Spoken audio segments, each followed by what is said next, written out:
Hello everyone, আমরা এখনও আছি আলিপুর মিউজিয়ামে। তোমরা সেটা দেখতেই পাচ্ছ। আমরা তো অনেক জায়গায় ঘুরছিলাম ভেতরটা পুরো, কিন্তু কিছু কিছু জায়গা হয়তো মিস করেও গেছি। আর দেখো, আমরা ফাঁসির মঞ্চের দিকে এখানে চলে এসেছি। বাবা আমাকে তাই ডেকে বোঝাচ্ছে যে কিভাবে এখানে ফাঁসি দেওয়া হতো।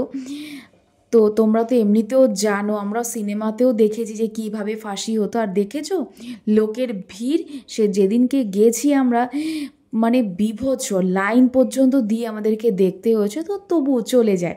আর এখানে অনেক কিছু দেখো ওরা রেখেছে সাজিয়ে দেখার জন্য, মিউজিয়াম যেহেতু। আর এখন আমরা চলে যাচ্ছি কিছু স্ন্যাক্স খাওয়ার জন্য, কারণ বাইরে বেরিয়েছি, কিছু খাবো না কি করে হয় বলো। কিন্তু খাবার দেখে আমাদের মুড একদম অফ হয়ে গেছে, কারণ পকোড়া ছিল না, ওটা কি ছিল কে জানে, তেল চপচপ করছে, বেসনে ভর্তি, সাইজ একদম পুচকি, মানে একদম বাজে। আর এখানে আরও কিছু ছিল স্ট্যাচু, আমরা সেগুলোই দেখছিলাম।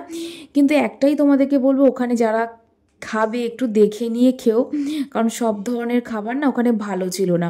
আর এখানে সব দেখো দুর্গার মূর্তিগুলো করা ছিল, আমরা বাইরে থেকেই দেখছিলাম যেহেতু ওখান থেকে দেখা যাচ্ছিল বলে।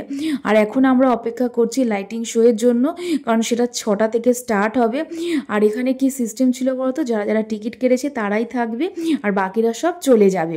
তো 6টা অবধি ছিল। আর যেহেতু ওখানে ফোন অ্যালাউ ছিল না, তাই ভিডিও করতে পারলাম না। তো তোমরা লাইক সাবস্ক্রাইব করতে কিন্তু একদম ভুলবে না।